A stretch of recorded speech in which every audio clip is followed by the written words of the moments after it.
Hi, my name is Jamie Meyer. I'm the founder of Resilience for Life, a board certified lifestyle coach, heart math provider, and yoga therapist. And today I'm speaking with my good friend, Richard LaMarita. And I wanted to tell you a little bit about Rich. Rich LaMarita has been a chef instructor in the world renowned plant based program at the Natural Gourmet Institute, NYC, for 25 years. He now teaches health supportive culinary arts at the Institute of Culinary Education in New York City. His specialty is vegan, vegetarian, Indian, Italian, and Ayurvedic cuisine. Chef Rich is also a private chef and private instructor since 1995, working for notable families in New York City. And he's kindly given me permission to mention that one of those notables was Stephen Sondheim. I wish I were a sous chef, but oh well. A practitioner and teacher of Ayurveda for 35 years, he has studied with Ayurvedic master Maharishi Mahesh Yogi and has led seminars on the Ayurvedic lifestyle and diet around the world. And Rich, I have you to thank for teaching me about Ayurveda. I learned it first from you. So thank you so much for being here today. It's really going to be fun. Amy. Thank you, Amy. I'm happy to be here. Oh, great. So, Rich, tell us a little bit about your journey from food enthusiast to really the level of mastery that you've achieved in your career. Well, uh, I guess it's from, I have good restaurant experience. I mean, I love food to begin with. I've always loved food. I taught myself at the beginning how to cook. And then I went to culinary school. I actually went to the school that I'm teaching at now, Whole Institute of Culinary Education. Hmm. So I did that program. I had been working already for about 10, 15 years before that, working mainly as a private chef. And also I got into teaching. I got into teaching at the Natural Gourmet Institute, mainly because of having some knowledge in Ayurvedic cuisine and having knowledge in a vegetarian cuisine. I became a vegetarian when I was 20 years old, so long before it became very vogue. I taught myself how to cook during that time. I stayed a vegetarian for over 20 years. Hmm. Uh, so my apprenticeship as a chef was mainly through teaching, to tell you the truth, in the school, teaching in the school. When you teach, you learn more than the students. That's the kind Isn't of that the truth of teaching and a wonderful part of it, right? It's yeah, such a wonderful part of it. Yeah. completely. And then I did go to work in some restaurants. I decided that that was a very important experience to have. It just so happened, without me knowing it, I worked in one of the best kitchens in the city for a number of years at Tabla Restaurant. Oh, wow. Um, Tablet. yeah, very well known Indian restaurant. The chef was masterful, and in terms of when I say it was one of the best in the kitchen, one of the best kitchens in the city, the the the level of people there at that particular time was so high. Everybody was really working, helping out each other. Many of the chefs during this time went on to have great careers. I learned a lot during that time. I was a little on the older side to kind of stay in the restaurant business and open up my own kitchen and restaurant. But It's a rigorous lifestyle, isn't it, Rich? It's a well, very, it's a rough lifestyle. yeah. Yeah, I mean, hours wise, either early getting into the kitchen early, or getting home very late. Physically demanding. I mean, you have to be in very good shape. So yeah, it was a little. I didn't want that, but it helped my teaching tremendously. Hmm. And how have you been affected in terms of teaching during this period? I imagine that the in-person classes aren't happening, right? Correct. It's our school is closed right now. Okay. We're in stage 4 of Hmm. the opening, which we're not even quite sure when that will be. Um, we're hearing, what it will be like during this time when we get back to maybe class size 50% less, Hmm. and working on a staggered schedule where you're not coming in every day. There certainly won't be the same amount of students in the building at the same time, in the school Mhm. at the same time. So it's going to be a very different feeling, Yeah, very different experience. But we don't even know when that's going to happen yet. yeah, I'm yeah, just home, enjoying life, getting yeah. into a nice routine. Your beautiful Today family. for my son. I know. I love seeing the guitar videos on Facebook. It's very Uh-huh. adorable. How old is your son now? 9. 9. Great age. Great age. So let's talk a little bit about the Ayurvedic diet. What is it exactly? Okay. Um, so first of all, I want to mention that there is going to be there is this link to a one pager, or really two pager, that I've sent, which talks very briefly and simply about what Ayurveda is, and will allow you to take a very simple body type test to get an Mhm. idea of what your body type is. These days, most people have heard of Ayurveda, are somewhat familiar with Ayurveda. They're certainly familiar with they've heard the words Vata, Pitta, Kapha before. Ayurveda is a science of life. The word means, Ayur means life, Veda means knowledge or science. So it's a knowledge or science of life to keep yourself healthy and balanced. It's very broad in scope, and it's based on the principle of that we are composed of the 5 elements. I'm giving you a very brief kind of introduction because this is going to lead us into an understanding of diet. Wonderful. Thank you. Yeah. So, uh, it's based on the idea that we're composed of the 5 elements. If I can get a little bit esoteric, not even Sure. you're not that esoteric. It's actually scientific. Scientists tell us that our universe is 75% matter, 75% energy, 75% energy, 5% matter, that's all, 20% what is called dark matter, which is matter that's shifting too fast between energy and matter to even be observed properly. This is our home base. This is our universe. So matter is only 5% of what we are. And yet all matter has within it 5 elements. And those 5 elements are space, air, fire, water, and earth. So we're composed of matter. We are made of matter. And therefore, we also have these 5 elements within us: space, air, fire, water, earth, in some degree or another. We're all different. Um, so understanding Ayurveda is about understanding how these elements come out in a person. And that's what Vata, Pitta, Kapha means. And if you take that simple body type test, you'll have a little bit of understanding. The first page of that one pager kind of goes into what Vata, Pitta, Kapha is. So that's kind of a little bit of the foundation. Um, Rich, just to so be clear for people watching, because I know you mentioned it, but if you're watching, Rich has prepared a 2-page PDF and it will be available for free, downloadable. If you watch the video, there's a link nearby, and I hope you'll take advantage of it. So go ahead. thank you. Perfect. Okay, Sure. so Ayurvedic diet, what does that mean? It's one of the limbs. It's one of the aspects of Ayurveda that we practice in order to maintain and keep health in the body, as well as other types of practices like meditation and yoga and lifestyle, behavior and lifestyle. So the Ayurvedic diet it's composed of 3 aspects, and it's like a triangle. They're each interrelated, and they're each very, very important. Um, the first is food itself, the food that we eat. So having a better understanding of food and what we're putting into our bodies, and we're going to spend some time on that. The second, which is equally important though, is our digestion.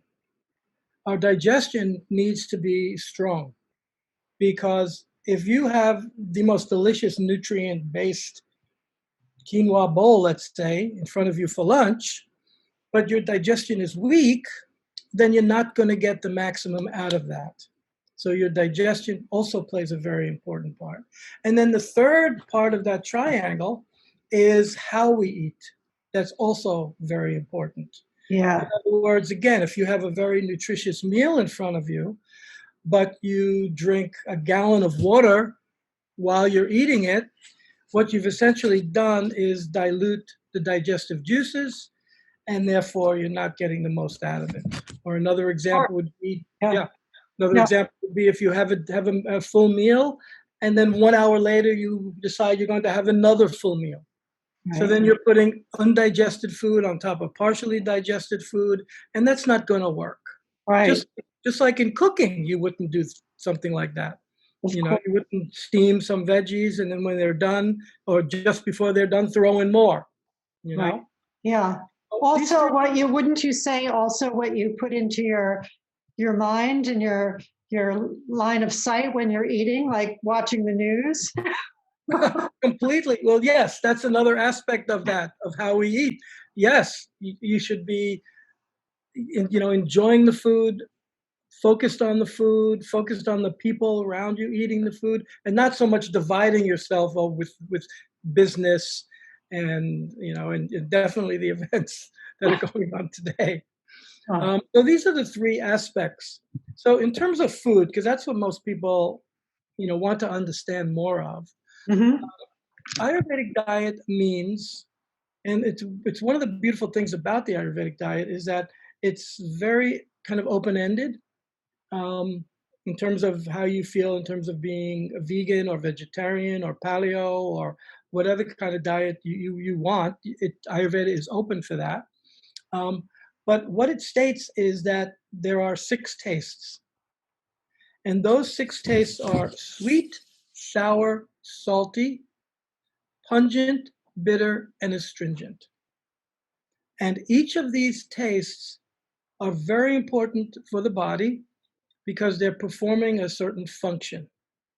If you go back to the idea of, if you go back to the idea of the elements, the way I like to understand it is through the elements. So sweet taste, for instance, is going to be food that uh, that contains mainly water and earth element. Uh, Sweet taste builds bodily tissue in the body. It's very nourishing. It's satisfying, and its main purpose is to build up bodily tissue. Sweet taste. Sweet taste doesn't mean sugar. Can mean sugar, but it doesn't mean sugar. It's carbohydrates, protein is considered sweet in Ayurveda because it's very building into the body. Sweeteners, of course, fats and oils, Hmm. fruits, vegetables with the notes of sweetness, like a carrot or fennel or something like that. Dairy and nuts and seeds are all considered sweet in Ayurveda. So that's the first taste. The second taste is sour. Sour is mainly fire and earth. So basically, when you're taking in that taste, you're taking in those elements. So, for instance, if you take in sweet taste, you're taking in water and earth. Mm. You take in water and earth, that is more what's called kapha in Ayurveda. So you're increasing kapha. Hmm. If you're a kapha person, then you might want to watch that. Okay. But if you're a vata person or a pitta person, that could be very good for your what's called dosha, your body type. Hmm. So And again, you'll get more sense of this if you take the yeah, quiz in the PDF. yes, exactly. Um, so sour is more fire and earth. Sour is fire and earth. Its main effect, it's the best taste out there to improve our digestion, because what you're doing here is you're taking in fire, you're taking in heat, and at the same time a little bit of that heaviness from earth. Mm. Okay, the water element that we had in sweet is turned into fire. How did we do that? How does that happen? We didn't do it, but how does that happen? We're talking about foods that are now fermented. So Mm. sour taste is mainly fermented foods. Fermented foods are, in essence, they're easier to digest, fairly easy to digest, and they're basically pre-digested because we're there's a bacteria growth in them out before you put them into the body. Mm-hmm. So in other words, you're putting in probiotics into the body. Sour taste is very good for our gut and Can our you give us some microbiome. examples of fermented foods? I know kimchi and some Yes, yes, of sauerkraut, course. but what are some others? Well, we ferment pretty much everything if you think about it. Grains are fermented in terms of sourdoughs, breads, and sprouted breads. Beans we ferment quite readily and quite often, with in terms of tempeh and miso and soy sauce and dosa. You know, the Indian dosas are Mhm. fermented. So those are all example of legumes that are fermented. Vegetables, of course, pickles, chutneys, kimchis. Um, some fruits we ferment. Grapes turn into wine. Another type of sour food is also the food with a lot of citric acid. So in Mm. other words, lemons, limes, those type of foods. Mhm. Dairy we ferment like crazy. Yogurt, kefir, Right. sour creams, buttermilk, cheeses, right? And we even ferment teas and spices. Teas turn into kombucha, which is a very popular drink, and spices Mhm. turn into what's called shrubs, which are these very delicious drinks that are kind of vinegar based, which Oh, are, yeah. I've never So, heard that. yeah, pretty much any food out there can be fermented. Um, and it's a real old technique of preserving food and allowing and building the some good qualities in food. The Mhm. next thing is salty, and salty is foods that contain fire and water. And think about fire and water. So one is creating heat, one is creating moisture. Fire dries up water, but water at the same time puts out fire. And now you're putting it into the body, so it has a very interesting effect. It's pretty much a balancing effect. Um, it's a very important taste. Salty turns out to be it's a macronutrient. It's absolutely essential for life. If you undergo some kind of trauma, what's the first thing that happens to you? You get a saline solution. We need salt in the body. Salt balances and regulates bodily fluids. It's essential for the functioning of nervous system. It's essential for the functioning of muscle contraction. It's a very, very important taste, an important effect that's taking place in the body. We get salt through salt. We get salt through sea vegetables. It's another way to get salt. And also the natural salts in a lot of foods. Don't be afraid of salt. A lot of times people are afraid of salt because, our overconsumption of salt. And that overconsumption of salt is mainly if you're eating heavily processed foods, Right, right. right? And And you look at the packages and you can see how much uh, salt is put in, and sometimes it's obscene. sometimes it's really ridiculous. And Yeah, don't worry about the number. A lot of people don't understand the number. If you just look at the percentage, and if that percentage is over 10, 8, 10, 12, up beyond that percent, that's very high in salt, you know? great tip. Thank you, Rich. If you're cooking your food, if you're mainly cooking food, you will never have too much salt. If you're doing your cooking. Next taste is pungent. Pungent is an incredible taste. It's air and fire. So air and fire go together. They feed each other, Right. right? Yeah. So pungent taste increases metabolism in the body. It promotes circulation. It aids in the elimination of waste material. Very important. It's like the fuel for the body, pungent. When we say pungent in Ayurveda, we do not mean hot. That's a beautiful thing. Um, because pungent in Ayurveda are all spices and herbs, all.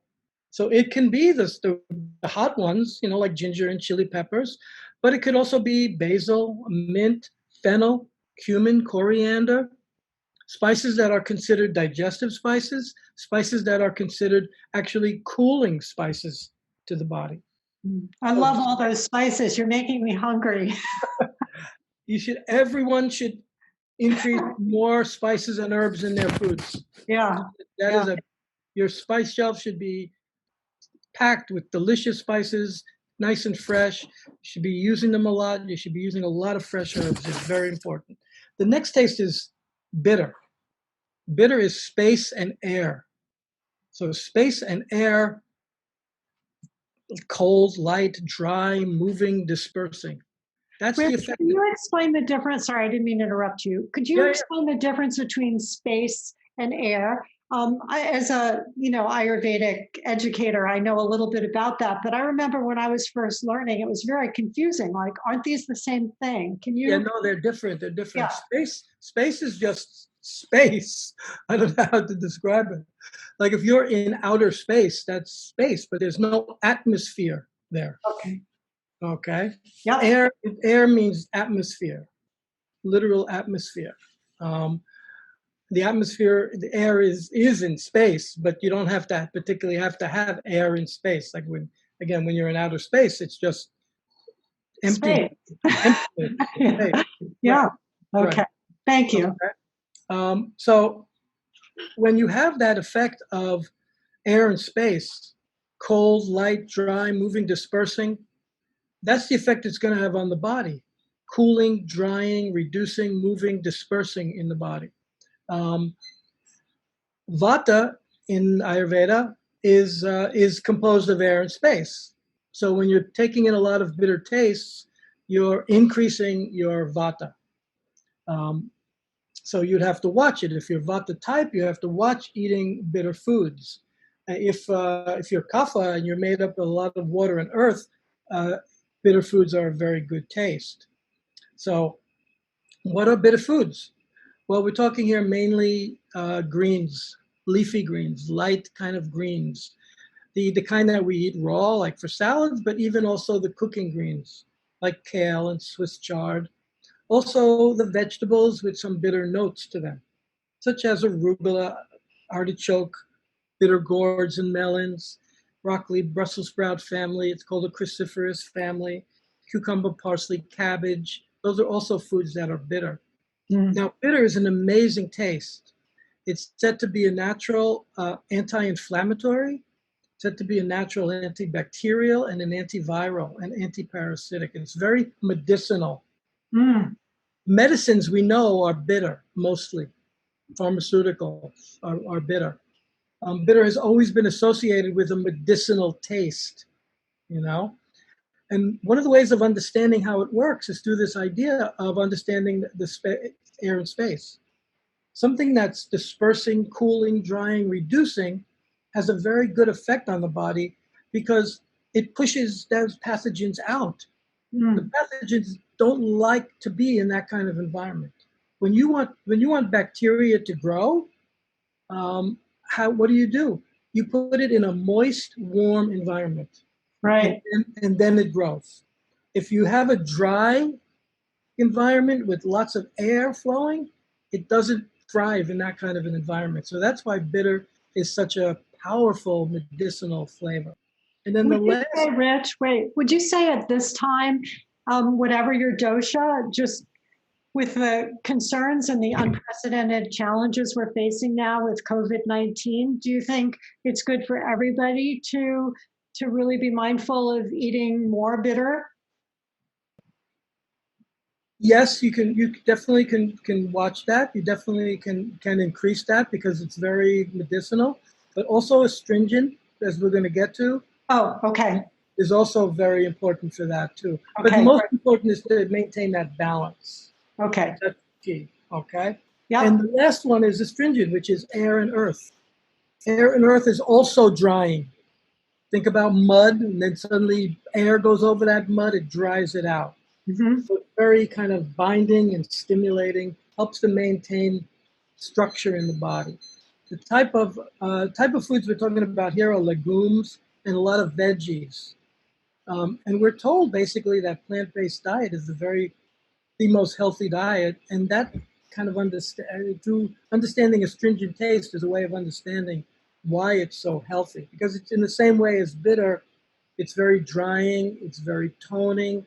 And pathogens don't like to be in that kind of an environment. So the idea is to have these 6 tastes all the time. I know we went through that pretty quickly. Yeah. What's the biggest distinction between the last two types that you mentioned, or the last two elements, I should say, and the category of vegetable? Because I know a lot of people might be confused with the last category, which was astringent, yes?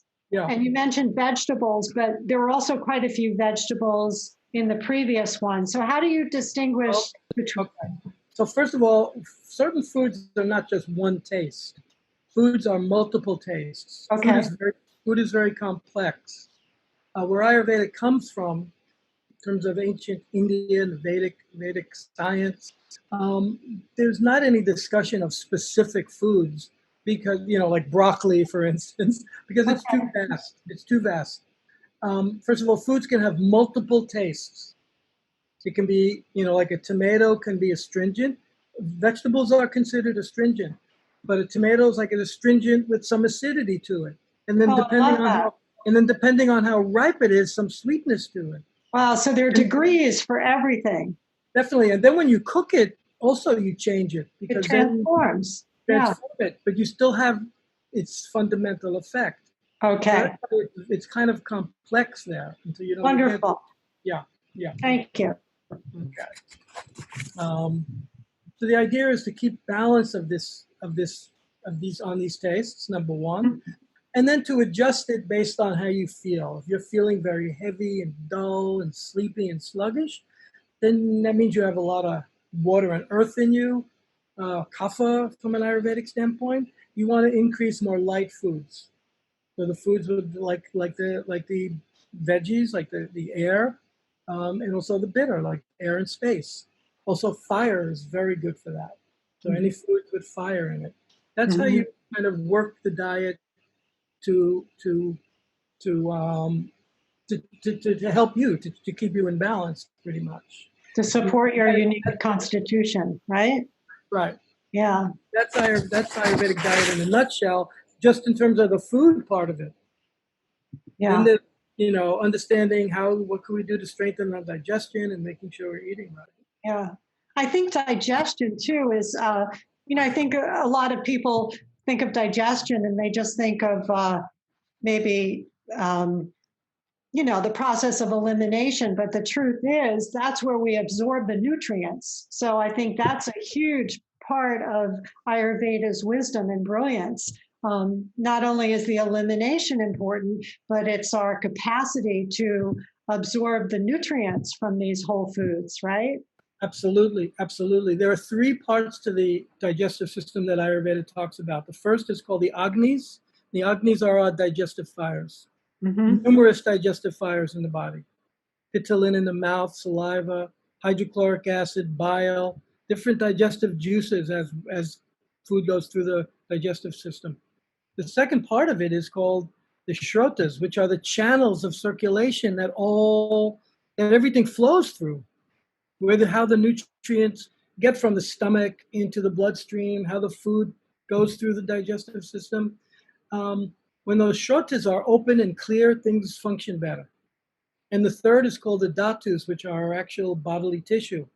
And our body kind of regenerates itself from the food we eat all the time. So strengthening these aspects of our digestion helps us to keep a good digestion, keep strong, what's called strong Agni. And Ayurveda has many, many tips, for instance, on how to improve our digestion. And you can share my email with anybody who might be interested. Yeah, I'll include it in the video. Thank you. Yeah. As well, and it's on your PDF. Yeah. Right. So feel free to contact me, and we can talk a little bit more about Ayurveda, and I can guide you in some good direction on that. Okay.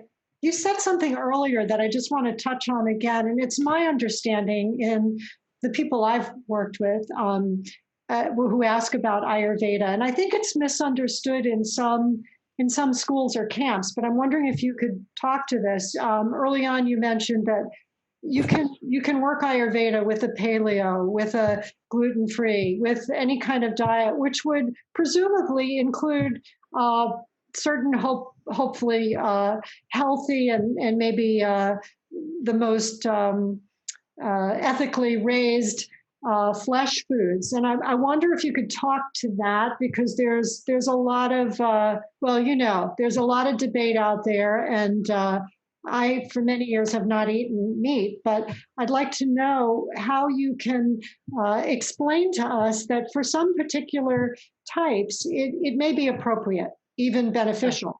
Yeah, very good point. Very good point. Definitely, because it might be very important for you to have animal protein because it certainly supplies very good source of protein um, in terms of getting all the 9 essential amino acids that a body needs to maintain health. You can get it through vegetarian and vegan means also, but for some people it might be a little more difficult. So you might need that kind of heavier diet. So Ayurveda does not um, does not does not shoo Prohibit. it away. Yeah. Yeah, it's accepted. It's accepted.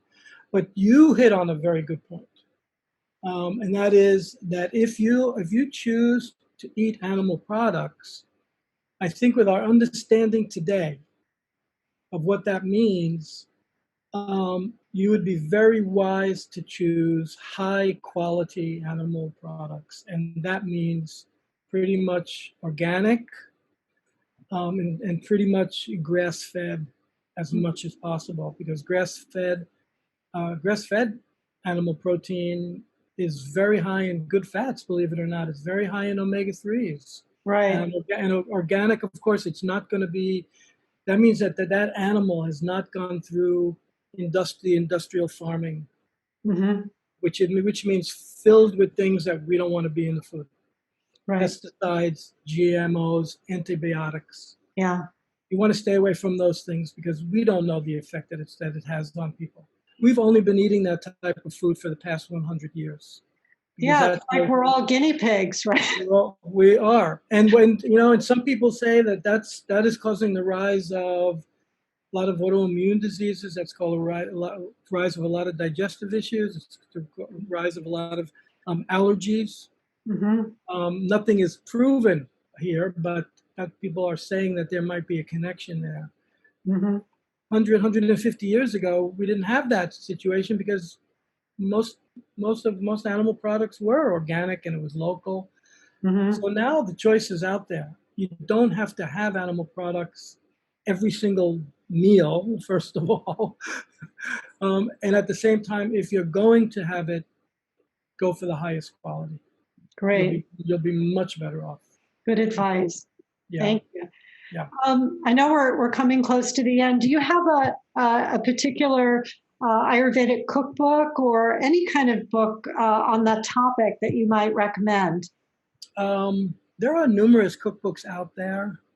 Um, One cookbook that I do like is a friend of mine. Her name is Divya Alter, and she wrote it. You know her. You've heard of I've her. heard of her. Yeah. And her book is called. Hold on. It's called What to Eat for How You Feel.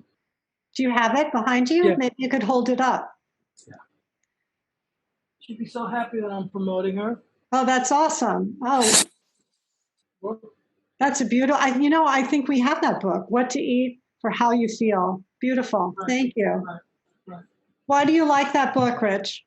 It's just for a couple of reasons. One is she's a really good cook.